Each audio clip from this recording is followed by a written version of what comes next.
두 사람이 길을 가고 있습니다. 큰 도시가 아니라 작은 시골로 길을 향하고 있습니다. 그들의 선생님은 열심히 그들을 가르치다가 권력 싸움에 휘말려 살해당했습니다. 어쩌면 처형당했다는 표현이 더 맞을 수도 있겠지만 어쨌든 그들의 시선에서는 살해당했습니다.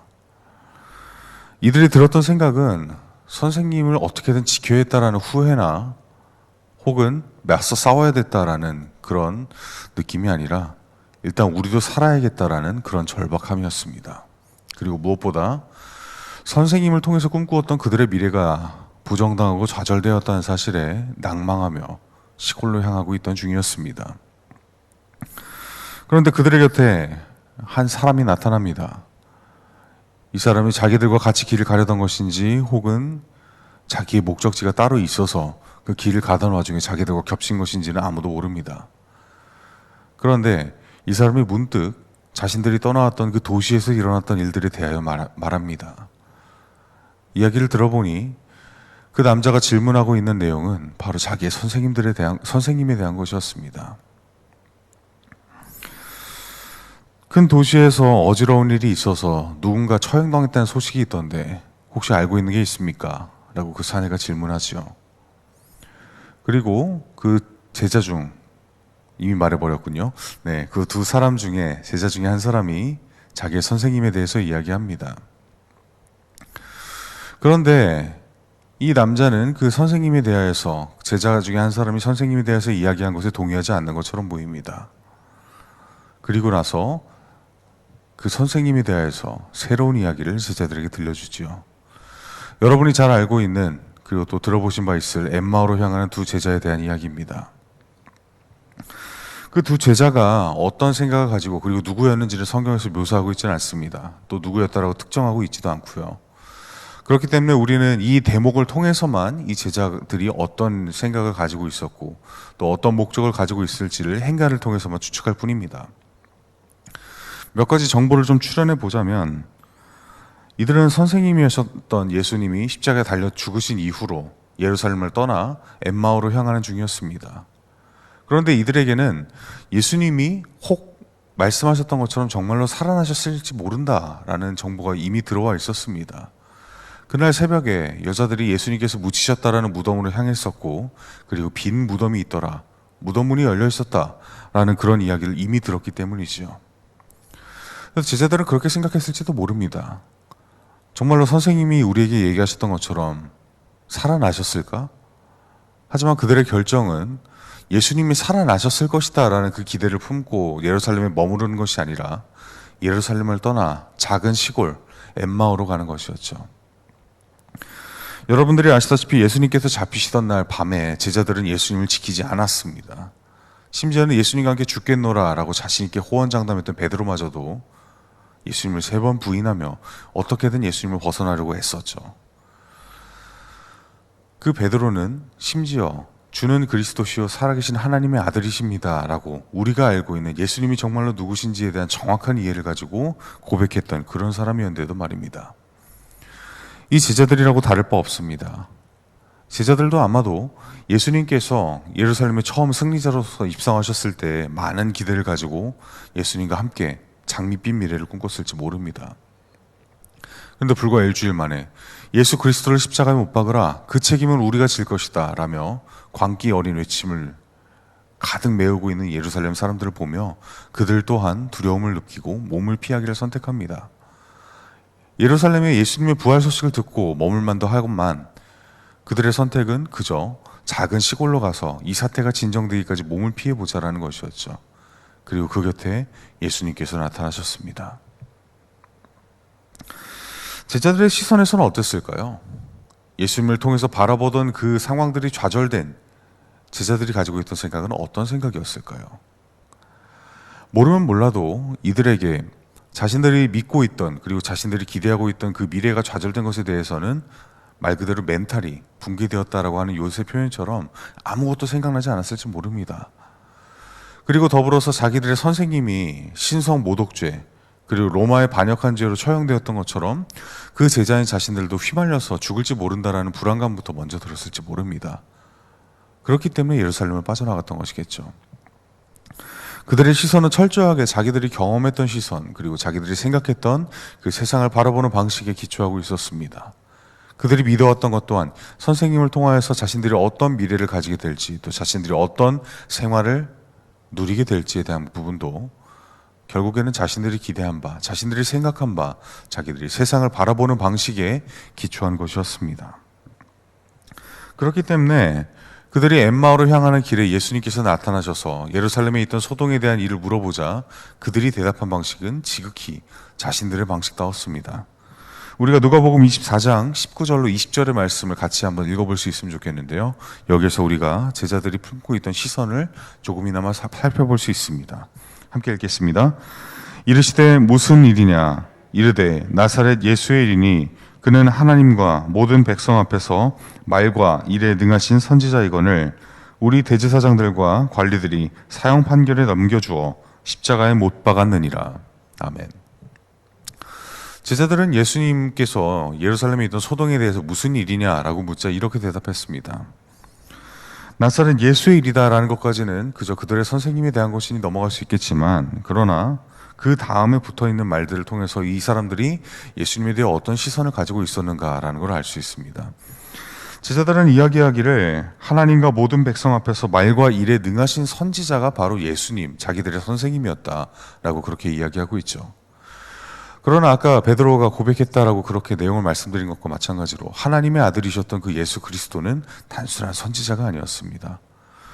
무엇보다 단순한 선지자가 아닐 뿐더러 예수님 자신이 공생애를 사시는 기간 동안에 제자들을 향하여서 하나님께서 예수님을 통해 어떤 계획을 품고 계셨는지, 또 세상에서 구원을 얻기 위해서 자신을 통하지 않고서는 구원에 이를 리가 없다라고 이미 말씀하고 계셨음에도 불구하고 제자들이 예수님의 질문에 대해서 대답하는 것은 예수는 선지자였다라는 것입니다.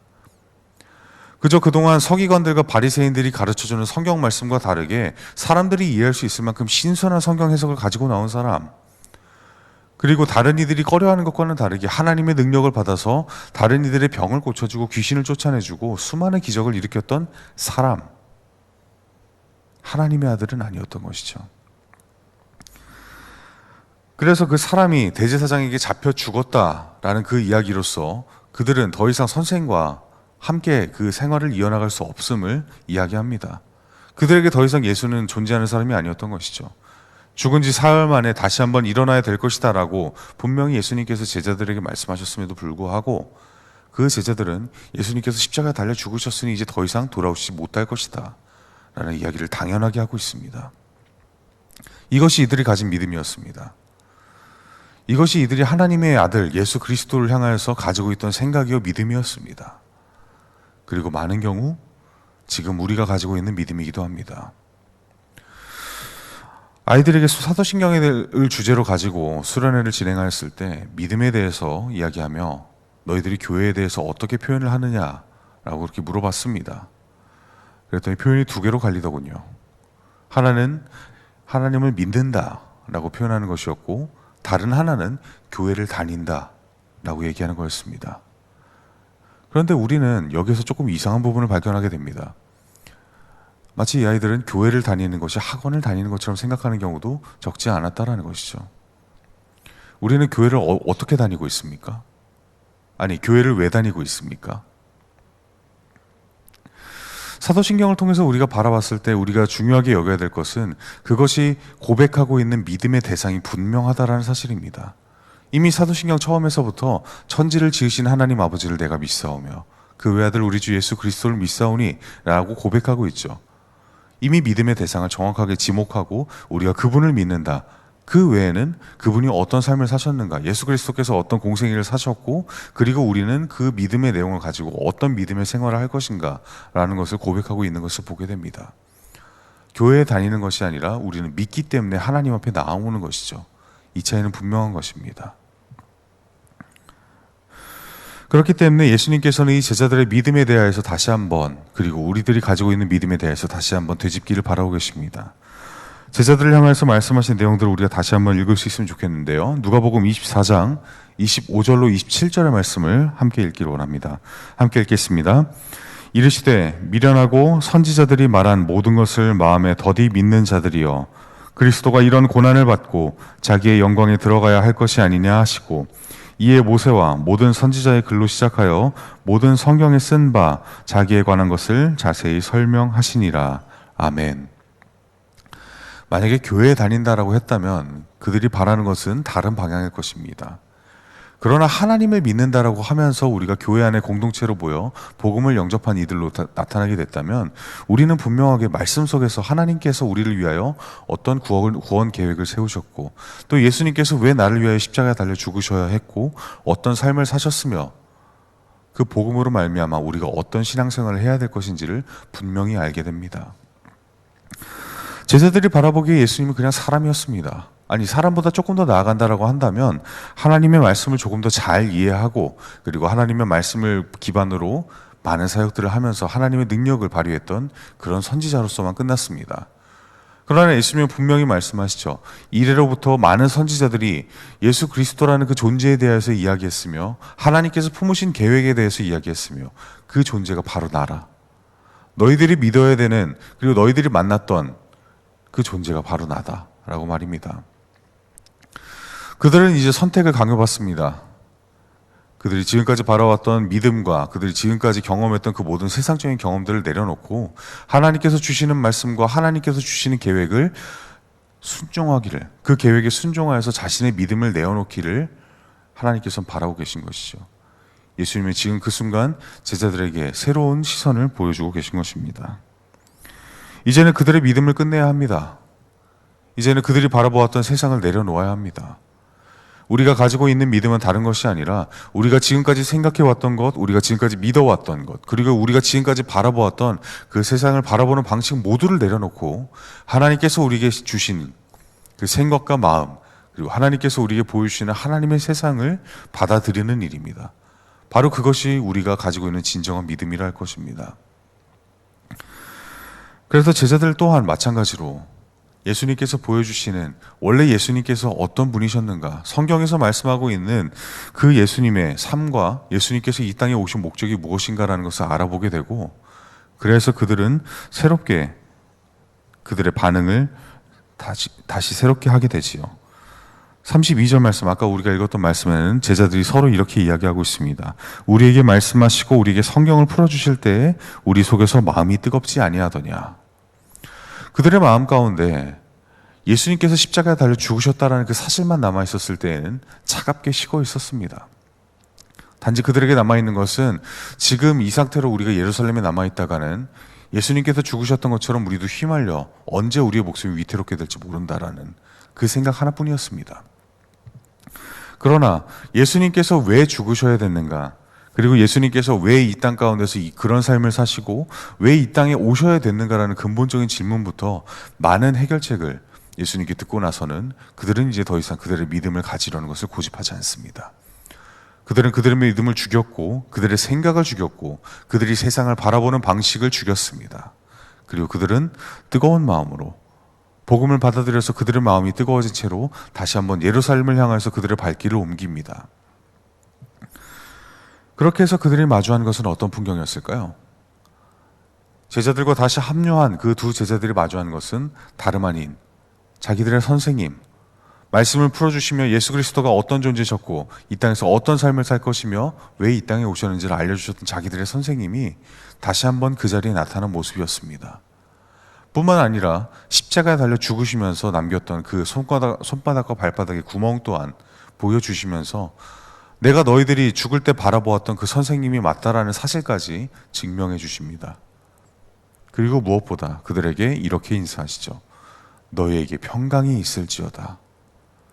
다른 사람이 줄 수 없는, 세상이 그 어떤 것도 줄 수 없는 하나님의 평안이, 하나님의 평화가 너희에게 임할 것을 예수님께서는 인사와 함께 전하십니다. 그들의 마음 가운데 어떤 심정이 있었을지도, 그들이 어떤 생각으로 예루살렘을 나서서 엠마오로 향했는지는 우리는 알 수 없습니다. 말씀에 정확히 나와 있지 않기 때문이죠. 그러나 추측해 보건대 그들은 그들이 기대했던 바, 자기들의 선생님을 통해서 원했던 바가 좌절됐기에 아무런 생각도 할 수 없는 채로 그저 자기들의 목숨을 위해서 엠마오로 피신하는 데만 급급했을 것입니다. 더 이상 그들에게 하나님께서 예수님을 통해서 그들에게 선포하셨던 말씀들은, 그리고 하나님께서 그들을 통해서 기대하는 바가 있으셨다라는 그 모든 것들은 살아있지 않았습니다. 그들에게 남아있던 것은 우리들의 목숨이 위험하고 어떻게든 우리의 목숨을 부지해야 된다라는 그런 인간적인 믿음뿐이었죠. 그러나 그들의 믿음을 예수님께서 친히 오셔서 그들이 가지고 있던 믿음을 죽여버리시고 다시 한번 예수 그리스도의 믿음을, 하나님의 믿음을 그들에게 심어주셨을 때, 그리고 그들이 그 믿음에 순종하여서 자기들의 믿음을 하나님께 내어드리고 하나님이 주시는 믿음으로 그들의 믿음을 채웠을 때, 그들은 더 이상 차갑게 식은 마음을 가지고 있는 것이 아니라 뜨거운 마음을 가지고 예루살렘으로 돌아갈 것을 결단합니다. 우리에게도 마찬가지입니다. 어쩌면 우리는 지금 당장 우리가 가지고 있는 그 일상과 우리가 가지고 있는 세상에 좌절하고 있을지도 모릅니다. 많은 경우 우리가 가지고 있는 그 좌절들은 결국에는 우리가 오롯이 감당해야 될 것처럼 보이기도 하죠.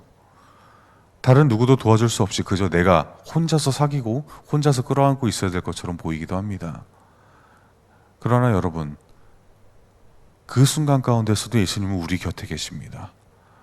예수님께서 왜 우리 곁에 오셔야 되는지, 그리고 왜 우리 곁에 지금 우리가 좌절하고 있는 그 순간에도 왜 계셔야 되는지를 예수님이 끊임없이 말씀하고 계십니다. 그리고 하나님께서 우리에게 주시는 믿음을, 그 희망의 믿음을 우리에게 어떻게든 채워 넣어 주시려 하시는 분이 바로 예수님이십니다. 여러분, 지금 그 자리에 좌절하고 있을 때가 아니죠.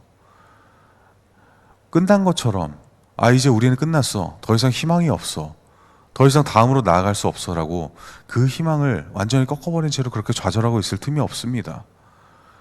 이미 그 순간 예수님께서 여러분들을 향해서 말씀하고 계십니다.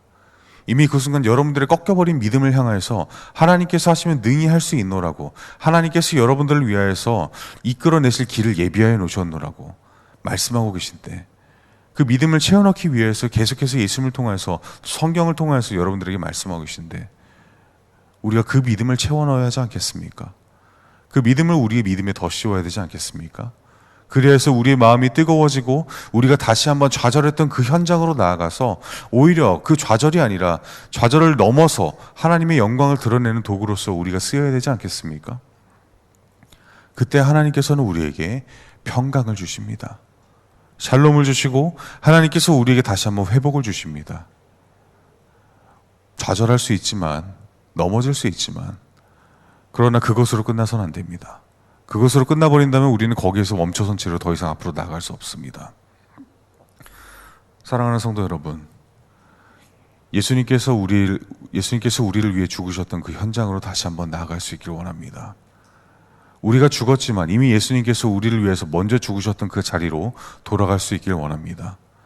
우리가 죽어야 되는 것은 다른 이유가 아니라 예수님께서 우리에게 먼저 나를 따라오려거든 자기 십자가를 지고 나를 따르라라고 말씀하셨기 때문입니다. 좌절해서 넘어졌다면, 그리고 내가 고통스러워서 그 자리에서 쓰러질 것 같다면, 그리고 죽을 것 같다면, 우리는 그 자리에서 예수 그리스도를 위해서 죽을 각오가 되어 있어야 됩니다. 그리고 하나님께서 우리를 다시 살려주셔서 거듭난 존재로서 하나님을 믿는 사람들이 어떠한 결말을 맞는지, 또 어떠한 복음의 사람으로서의 삶을 살게 되는지를 증명해내야 됩니다. 그것은 다른 사람에게 주어진 것이 아니라 바로 길을 걷고 있는 여러분 한 사람 한 사람, 나에게 주어진 하나님의 명령입니다. 내 목숨이 사라질까 두려워서, 내가 지금 죽는 게 두려워서 엠마오로 피할 것이 아니라, 우리는 하나님께서 우리에게 주신 말씀을 들고 다시 한번 우리의 선생이 죽었던 것처럼 우리도 그 자리에서 죽겠노라 외치면서 나아가야 되는 것이지요. 다른 누가 아니라 하나님을 의지해서 하나님께서 우리에게 바라시는 그 자리로 다시 한번 돌아가야 되는 것입니다. 여러분, 이제 여러분은 일상의 자리로 나아가게 되시겠죠. 그 자리 가운데서 여러분 각자 나름대로의 고난을 만나게 될 것입니다. 때로는 여러분들이 죽을 것만 같이 힘든 순간도 맞이하게 될 것입니다. 그런데 그 순간 여러분들께서 하나님을 의지하여 죽으면 죽으리라 하고 그 자리에 나아가는 순간, 그곳은 더 이상 죽음의 자리가 아니라 거듭남의 자리요, 부활의 자리요, 복음이 증명되는 그 자리가 될 것입니다. 우리가 그날을 기대하며 하나님께 나아가는 우리 모두가 될 수 있기를 원합니다. 우리의 믿음이 좌절되어서 그 순간으로 이야기가 끝나는 에필로그가 아니라, 그 순간 우리가 다시 거듭나서 하나님의 복음대로 우리의 삶을 살고 하나님께서 우리에게 주시는 믿음대로 우리의 삶을 채워서 새로운 사람의 삶을 살아가는 프롤로그가 거기서 쓰여질 수 있기를 원합니다. 우리가 새로운 믿음의 일상을 기대하며 하나님과 동행하는 새로운 삶을 기대하며 우리의 일상의 자리로 나아갈 수 있기를 소망합니다.